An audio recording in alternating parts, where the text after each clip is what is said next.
Bonjour les élèves, donc dans cette vidéo, je vais vous expliquer ce qu'est le verbe.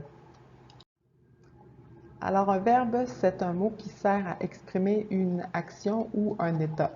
Donc quand on dit une action, ça veut dire quelque chose qu'on fait, un mouvement, quelque chose qui est en action, ou un état, donc c'est comment on se sent. Par exemple, ici, je vous donne des exemples. Donc, le verbe manger, marcher, jouer, être et avoir, ce sont les verbes les plus utilisés en français et ce sont des verbes d'état. Donc, quand être, je suis, c'est moi, c'est à l'intérieur, donc c'est un verbe d'état. Courir, finir et aimer. Donc, ce sont des exemples, mais il existe vraiment beaucoup d'autres verbes en français. Donc, on dit aussi que le verbe peut être à l'infinitif ou il peut être conjugué. Donc, quand on dit que le verbe est à l'infinitif, ça veut dire que c'est juste le nom du verbe. Il n'est pas conjugué. Donc, par exemple, manger, marcher, jouer, être, avoir, courir. Donc, c'est vraiment seulement le nom du verbe. Alors que parfois, on peut le conjuguer. Il y a plusieurs manières de conjuguer les verbes. C'est ce que je vais vous expliquer dans la vidéo. Mais ici, je vous ai mis des exemples. Donc, par exemple, le verbe manger à l'infinitif peut être je mange. Donc, si on voit par exemple je mange, c'est le verbe manger, mais cette fois-ci, il est conjugué. Marcher, tu marches, jouer, il jouait, être, nous sommes, avoir, vous aviez, courir, elle courait. Donc, par exemple, avoir, vous aviez, les deux, ce sont le même verbe. C'est le verbe avoir les deux. C'est juste que parfois, il peut être à l'infinitif et parfois, il peut être conjugué. Lorsqu'on apprend les verbes, on apprend à les conjuguer avec des temps.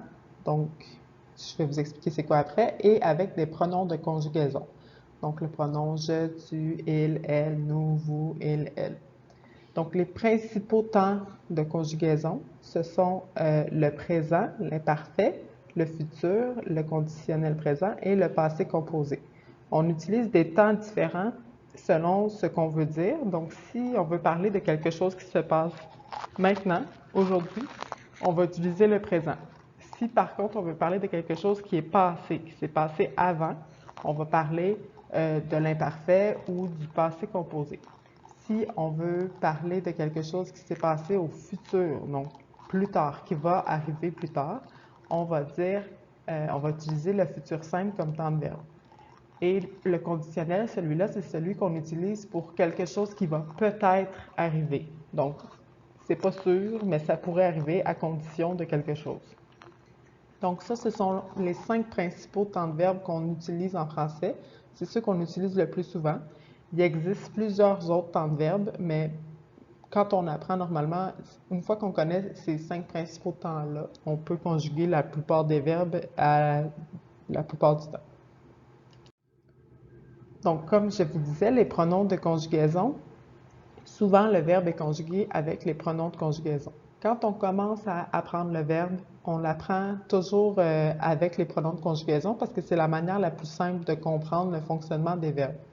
Donc, le verbe peut se conjuguer à plusieurs personnes du singulier et à plusieurs personnes du pluriel. Par exemple, si ça dépend de c'est qui, de quoi on parle, c'est qui parle, qui fait l'action. Donc, par exemple, ici, si j'utilise la première personne du singulier, je vais utiliser le je, donc c'est moi. Comme, là, j'utilise le je beaucoup pendant que je vous parle. Donc, si je dis je dis quelque chose, ben c'est moi qui parle. Si je veux dire quelque chose par rapport à toi, je vais utiliser la deuxième personne du singulier et c'est tu.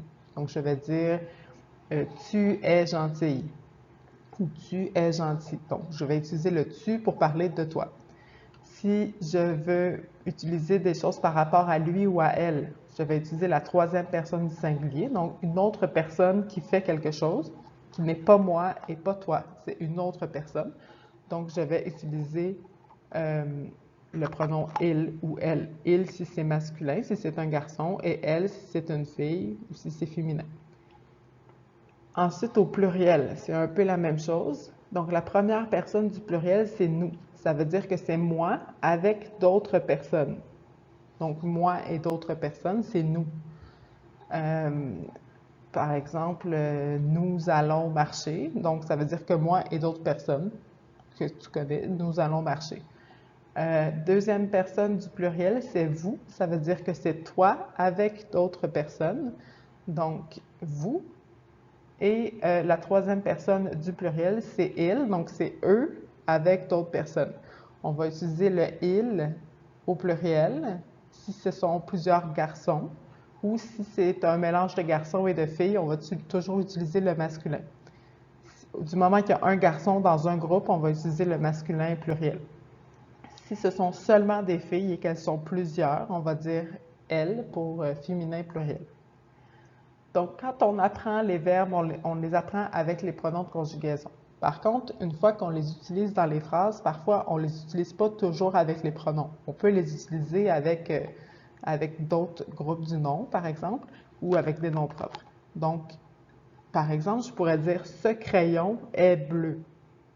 Donc, ce crayon, c'est un crayon, c'est un objet.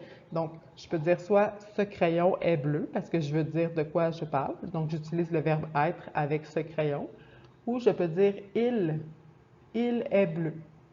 Mais si j'utilise il, tu ne sais pas de quoi je parle exactement. Je peux dire il est bleu, peut-être que je parle du ciel, peut-être que je parle du cartable. Donc, je peux parler de plusieurs choses. C'est pour ça que parfois, on est obligé de l'utiliser avec des noms communs et des déterminants. Donc, ici, je te donne un exemple. Ces jeunes enfants jouent dans la cour. Donc, c'est qui? Le verbe, c'est jouer, joue. Donc, c'est qui joue? Ce sont ces jeunes enfants. Donc, je pourrais remplacer ces jeunes enfants par le pronom « il » au pluriel, parce que c'est la troisième personne du pluriel. Donc, je pourrais dire « il joue dans la cour ». Ça fonctionne aussi. Donc, chaque fois que j'ai un groupe du nom sujet, même si on n'a pas appris à conjuguer les noms, les verbes avec tous les groupes du nom, là, évidemment, on peut quand même savoir quelle conjugaison mettre en regardant le pronom, par quel pronom je pourrais le remplacer. Donc, c'est important de se rappeler que les verbes, c'est important de les apprendre avec les pronoms et de comprendre le singulier, les personnes du singulier et les personnes du pluriel pour être capable ensuite de transférer avec les groupes du nom. Donc ici, on te donne un exemple, par exemple, pour le verbe être. Donc, comme je te disais, quand on les apprend, idéalement, le verbe être et le verbe avoir, on les apprend par cœur parce que c'est vraiment ceux qu'on utilise le plus souvent. Donc là, tu as un exemple du verbe être au présent que tu apprends avec les pronoms de conjugaison, mais qu'ensuite tu vas pouvoir transférer avec le reste. Donc, au présent, l'imparfait, passé composé, futur simple, conditionnel. La même chose pour le verbe avoir. Donc, c'est la manière d'apprendre les verbes le plus souvent possible. Tous les verbes ont un radical et une terminaison. Le radical, c'est la partie du verbe qui ne change pas. Par exemple, dans le verbe manger, le radical du verbe manger, c'est M-A-N-G. Donc ça, ce que ça veut dire, c'est que le verbe manger, quand je vais le conjuguer, peu importe le temps et la personne avec laquelle je vais le conjuguer, cette partie-là du verbe M-A-N-G ne va jamais changer. La partie qui va changer, c'est la fin du verbe, donc celle qui n'est pas écrite ici. Par exemple, ER, là, c'est la terminaison.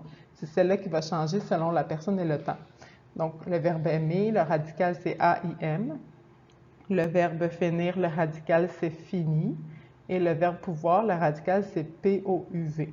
Donc, le radical dans le verbe, c'est vraiment la partie qui va ne jamais changer, peu importe qu'on le mette à l'infinitif ou au présent, au passé, au futur simple, peu importe. Et la terminaison, elle, évidemment, c'est la partie qui va changer.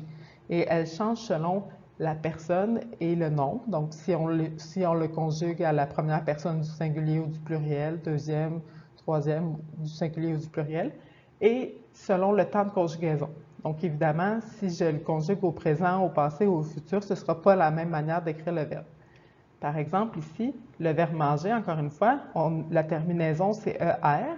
Donc, M-A-N-G, c'est la partie qui ne change pas et ER, c'est la partie qui va changer. Comme si tu regardes ici, je mangerai, c'est le verbe manger au futur. Donc, la terminaison, c'est la partie qui a changé. Si tu regardes M-A-N-G, c'est encore la même chose, mais on a changé la terminaison qui est E-R-A-I. Donc, c'est la terminaison pour ce verbe-là au présent, au futur avec la première personne du singulier. Donc, je mangerai. Même chose pour le verbe finir. La terminaison, c'est IR. Et le verbe pouvoir, comme je te disais tantôt, le pouvoir, si le radical, c'est POUV, ça veut dire que euh, le, la terminaison, c'est OIR. Donc, ici, la terminaison, il pouvait. POUV, ça ne change pas. La terminaison, c'est la fin. Donc, la fin va changer parce que je l'ai conjuguée à la troisième personne du singulier et je l'ai conjuguée à l'imparfait. Ensuite, si on prend le verbe dans la phrase, donc le verbe est toujours placé après le sujet. Le sujet dans la phrase, il peut être de plusieurs manières. Ça peut être évidemment un pronom, donc un pronom de conjugaison, comme on vient de le voir. Ça peut être un groupe du nom ou ça peut être un nom propre. Donc, ce qui est important de comprendre, c'est que le verbe est toujours placé après ce sujet-là. Donc, ici, il joue avec ses amis. Donc, c'est qui joue? C'est il. Donc, il, c'est mon sujet et c'est un pronom. Ici, c'est la même phrase, mais j'ai changé le sujet pour autre chose qu'un pronom. J'ai mis un groupe du nom. Donc, mon frère joue avec ses amis. Il joue avec ses amis ou mon frère joue avec ses amis. La phrase est la même, c'est que le sujet ici, c'est mon frère. Donc, le verbe, c'est jouer.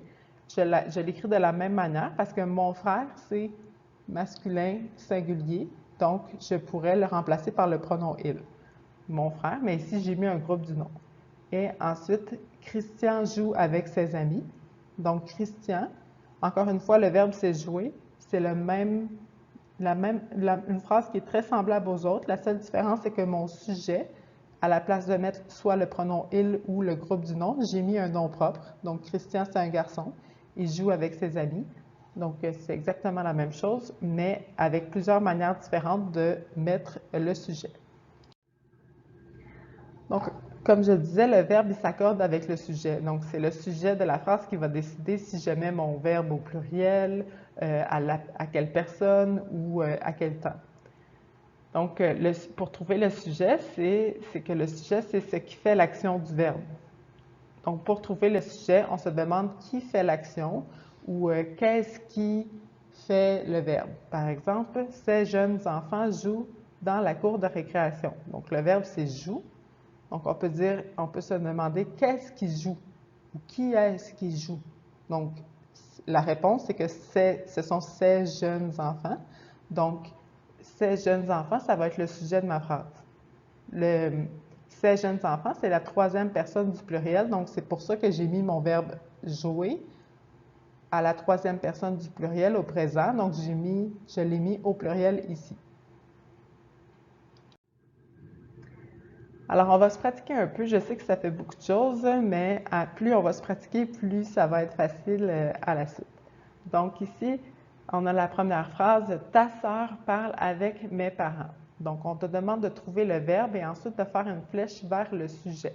Donc, ici, dans la phrase, quel est le verbe selon toi? Donc, le verbe, c'est « parle ».